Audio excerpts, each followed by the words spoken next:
This week on Arizona Illustrated, civil unrest and peaceful protest in Tucson. Get actively involved because your voice matters. And vote. Number one, vote.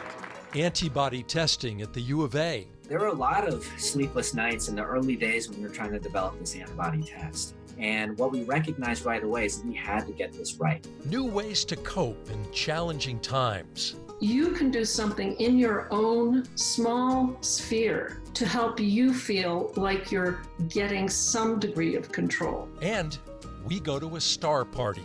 I love looking up at the night sky and knowing that those little tiny pinpricks of light are hundreds, thousands, millions of light years away. We're kind of time travelers.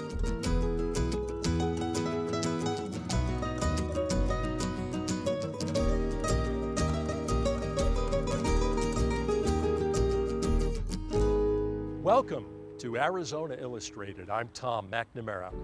2020 has been a struggle. As we started the new year, our nation was already reeling from the opioid crisis, which continues to ravage families and communities across society. Then came the coronavirus pandemic, killing more than 100,000 Americans and devastating the nation's economy.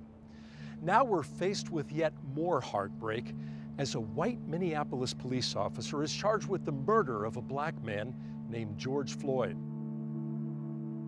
Floyd's death tore open an old wound, a deep and unresolved racial divide that has never fully healed. The crowd erupting as word spread that the other officers were being charged. All 4 officers have been charged! Yeah! Here in Tucson, demonstrators made their voices heard. Some were peaceful, some were not. Hey! On Monday, June 1st, we attended a candlelight vigil at the Dunbar Pavilion near downtown, where hundreds of Tucsonans gathered to honor George Floyd. We are humans. Treat us like such. Find you a black person, someone of color, whatever you gotta do. If they look like me and don't look like you, find out their story. Find out their name. Just know that I'm just like you. I just happen to be brown.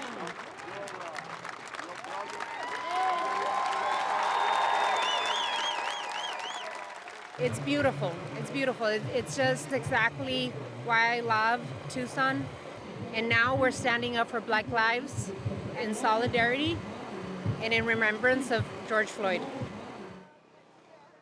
People are just tired, and I think George Floyd's death, watching those 9 minutes, you could see it. You didn't have to hear about it, you actually saw it. It wasn't a movie, it was in live time. The person's breath being just stopped. And this is the start of what we need to do, working together to change policy. More important than anything, to change policy that has been marred with institutional and systematic racism. Time and change is a process. So we are in the process of talking to the sheriff department, to the police department, to the mayor, to bring about some changes because we have systemic racism in Tucson and in this country. It's now more hidden than when I was younger. We knew our place, but my place is wherever I want it to be today. Safely reopening the country in the face of this pandemic will require extensive testing and contact tracing. Researchers at the University of Arizona have found themselves at the forefront of this effort. They've developed a groundbreaking antibody test with a high degree of accuracy and the largest testing capacity in the nation, allowing us to better track the spread of coronavirus in our community. This effort is testament to the ingenuity of our Southern Arizona scientists and the resilience of our frontline healthcare workers.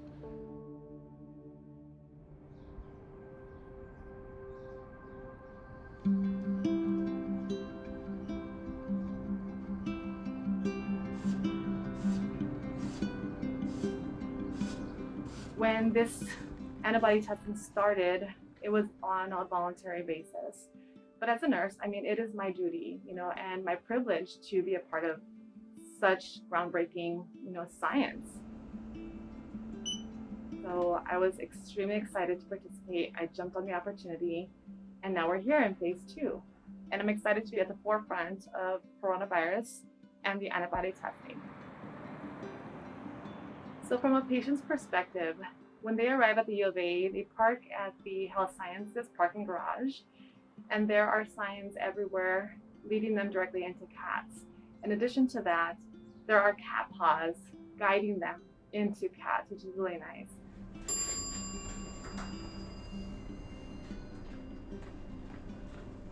Once they arrive here at CATs, we will do a thorough screening with them to ensure they don't have any symptoms within the last 48 hours. We will do a temperature check and then verify their ID at the front desk. Then they come back to the back where they will be greeted by a phlebotomist. Once they're done, they are exited out of the building, again, following the CAT pods out so that there's no crossing of patients. And that's pretty much it. The process is pretty simple. It takes about maybe 10 minutes max from beginning to end. As a nurse, it warms my heart that people really want to know if they have the antibodies, and hopefully they have some immunity, from reinfection again. So that's the hope. Essentially, when we started all of this, everybody was on a can-do page. It was this perfect storm of both the individual expertise in our labs, the need and the willingness to scale this up, and then to expand it to the university and to the state. So our test measures antibodies in the blood. So it requires a blood draw from a phlebotomist at one of the many sites that we set up around the state. Antibodies are proteins that are produced by your immune cells that stick to viruses, bacteria, and other parasites and pathogens and prevent them from infecting your cells.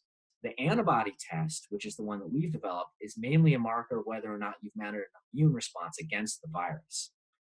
Those antibodies stick around for a long time after you've been infected, and so it gives you a much broader window to determine how far the virus has spread within your community. There were a lot of sleepless nights in the early days when we were trying to develop this antibody test, and that there was an awful lot that was riding on the work of me and my lab. And what we recognized right away is that we had to get this right. Is our test going to be accurate enough? And if we tell someone the wrong thing, what if they go out and they think that they're immune and they end up getting sick? And I think those are the things that really kept us up late at night. But ultimately you have to distance the science from that and then get down into the results and then do everything in your power to make sure that you have the best test out there. And that's really what we did. So the accuracy and specificity of our test is about 99.9%, which is very good. The testing capacity that we've developed is one of the largest in the country and possibly the world. And I think that the knowledge that we gain from this will be really instructive to other communities as they decide how to best control the spread of this disease. Okay, I'm going to point this at your forehead and take your temperature. Now after testing about 5,000 people and running a whole slew of controls, I think, we can rest at ease that we really have an extraordinarily good test.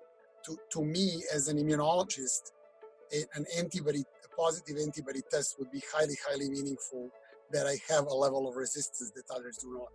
My parents they're very, very advanced age. My dad is 96, my mom is 85.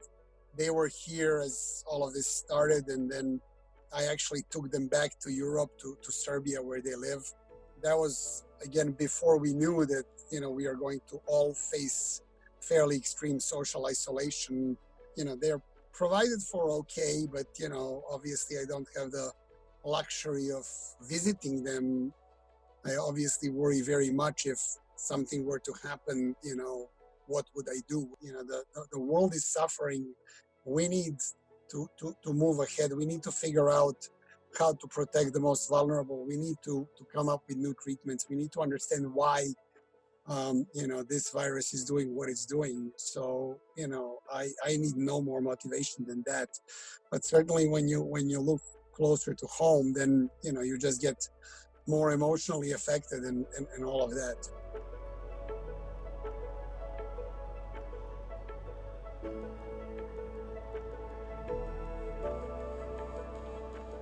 Since the publicity around our antibody tests, we've had a lot of interaction with the public. It's mostly people who felt that they had symptoms, were fairly certain they had COVID-19, but weren't able to get a test at the time.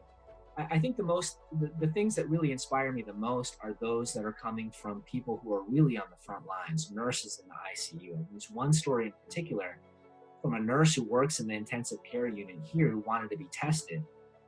Namely because she wanted to be able to go out to New York City, where the problem is obviously much, much worse, and be able to do so in confidence that she would be safe. And I think those kinds of things are really inspiring and really hit home in a really very personal way in the ways that the antibody test can contribute to controlling the disease. I mean, the reality is that the yeoman's work has been done by the people in my lab and the clinical labs that are actually processing all the tests, graduate students and talented postdocs and research technicians. And they're there just enormous numbers of hours a day that none of this could have been possible without their efforts and their talents. This is the huge life-changing event for a couple of generations. Story has not been really written. We're probably the first third of it at best. There's so much more work to be done. And when all is said and done, I hope I will be able to say that I have substantially contributed to coming out of this whole crisis and understanding how to deal with viruses similar to this one. I will throw a lot of parties. It is important to note that public testing is by appointment only. There are no walk-in tests being conducted at this time. To sign up or learn more, visit covid19antibody-testing.arizona.edu. Right now, we are all feeling challenged and unsettled in numerous and unprecedented ways. That includes me. So how do we handle it? We sat down with Dr. Esther Sternberg, Research Director for the Andrew Weil Center for Integrative Medicine at the University of Arizona, to learn more about coping with stress during this difficult time by making simple changes and adopting new routines.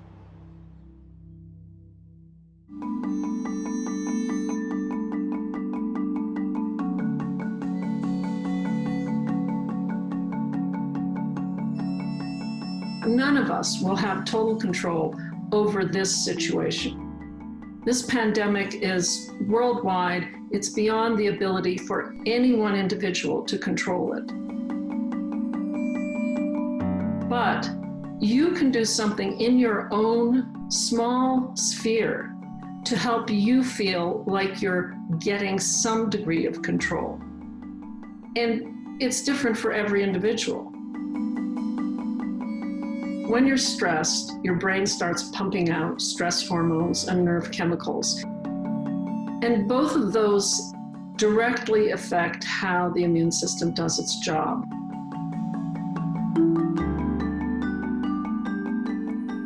So anything that we can do, and each of us can do individually, to, in some small way, reduce some of those stressors that we can't control, that will be an important way of helping your immune system to do its job to keep you healthy.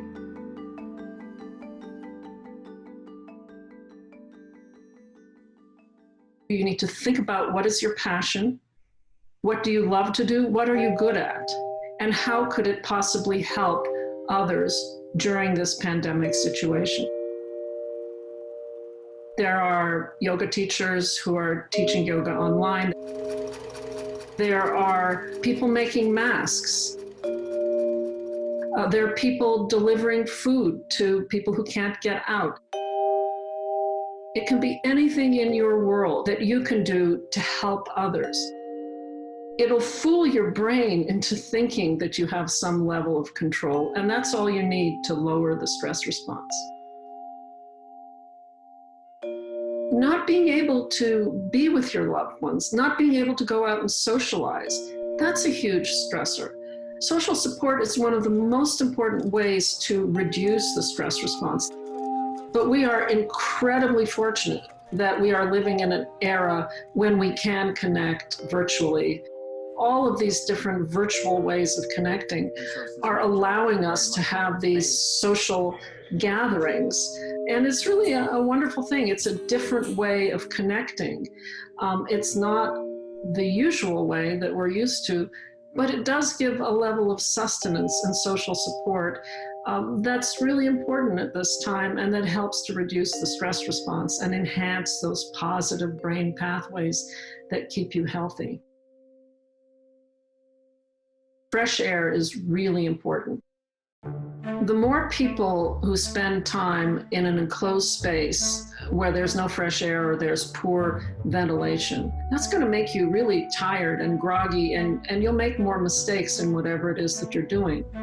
Either open the windows or open the doors if you can and the weather is okay outside, or put a fan near your computer to blow away that carbon dioxide that you're breathing out. That will make you sleepy.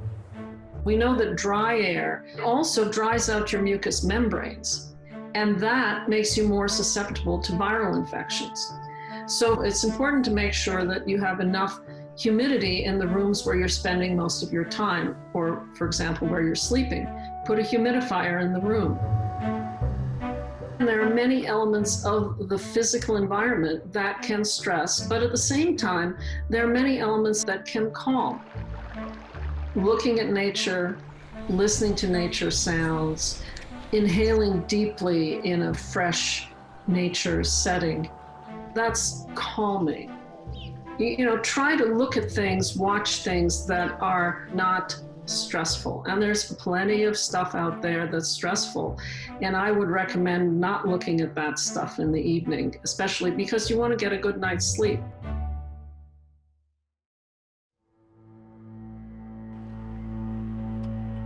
Bright sunlight in the morning and dimmer light in the evening, what we call circadian light. Lighting that follows the timing of the sun. And that has been shown over and over again to help you fall asleep faster, have a better restorative night's sleep, and be less depressed, have improved moods. Another thing that's important is the right temperature. You know, if you take a warm bath before you go to sleep, or take a warm shower, that'll help get your body into a state of relaxation. Aromatherapy is another element of integrative health, and essential oils like lavender are very effective. So that leads to another of the 7 domains of integrative health, which is spirituality. Meditation, prayer, all of these activities turn on those what we call dopamine reward pathways in the brain, and they reduce the stress response. Whether you're meditating, whether you're doing Tai Chi, gentle exercise, gentle walking, that will all turn on the brake to the brain's stress response. So if you feel yourself getting anxious, take a moment to just sit quietly and breathe deeply. Now, eating healthy is a really good way of engaging the whole family in a stress-reducing activity.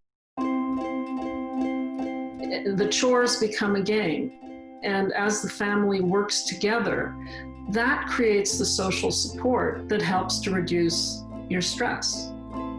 Walking 30 minutes a day, eating a healthy Mediterranean diet, and if you engage in those simple activities, that will help enhance your body's ability to be resilient and to fight disease. You can't do it on your own. None of us can do these things on our own. If you find yourself in a place where you're so depressed that you can't function, where you're grieving, where you're thinking of taking your own life, where you're drinking too much, my recommendation is to seek help. Don't try to do it on your own. And if you can't reduce your stress response or make yourself feel better, you haven't failed. People will say, oh, I'm a terrible person, I've failed, I can't make it work. Well, that's not true. You haven't failed. You just need help.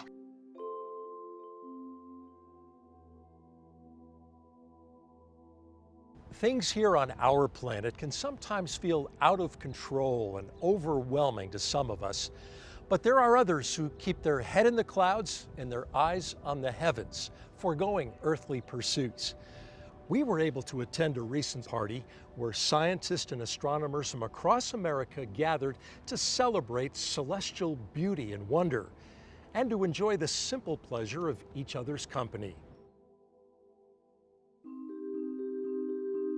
I love looking up at the night sky and knowing that those little tiny pinpricks of light are hundreds, thousands, millions of light years away. We're kind of time travelers. People have been talking more about how bright the night sky looks and asking questions about whether that's because pollution has lessened due to the pandemic and people staying at home more. And I think that question in and of itself really rings true to people taking more stock of their surroundings. The fact that we're looking at a galaxy that's 50 million light years away, it has star formation, there could be planets like Earth. I think it just creates this awe and wonder in people. So this object is about 35 travels. Okay, it says we're live. Welcome to nationwide live stream Star Party. We're so excited to have you. A star party is where we bring people together to learn about space, to learn about science, to learn about constellations, and then to look through telescopes to see awesome things in the night sky. So that could be planets, stars, double stars, nebulae, you name it. And here we have these beautiful galaxies. And so when Frank's... I think initially when the pandemic started, there was a little bit of despair amongst observatories and amongst astronomy clubs, because how do we help people see the night sky even when they can't come and look through one of our telescopes? Now, this is not your normal Star Party. My name is Amy Oliver. I'm the Visitor and Science Center Manager at the Fred Lawrence Whipple Observatory in Amado, Arizona, and the Public Affairs Officer for the Center for Astrophysics. And the Public Affairs Officer for the Center for Astrophysics, Harvard and Smithsonian. I very distinctly remember being a teenager and told that I wasn't smart enough to be a scientist. And that was not for me, and I needed to pick something else. Well, here I am. Proof positive that science is for everybody, and that space is for everybody, the stars are for everybody. I know when I was young, I got a chance to look through a telescope when I was a little kid, around 7 years old, at the Orlando Science Center, and that fueled a lifelong desire to become an astronomer. My name is Derek Demeter. I am the planetarium director at the Emil Buehler Planetarium at Seminole State College of Florida.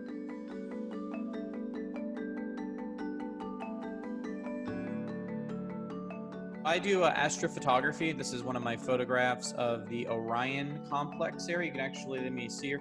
You can see right here we have the 3 stars of Orion's belt, and then we have the Orion Nebula over here, and then the Horsehead Nebula right over there.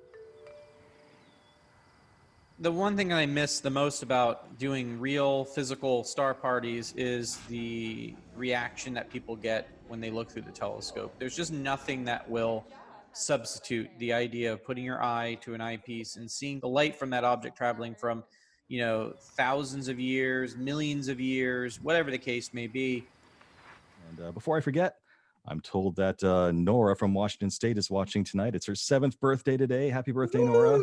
The positives of being in a virtual sense is reach. You know, we were reaching people all across the planet, and we got people from Austria, Azores, Japan, Korea.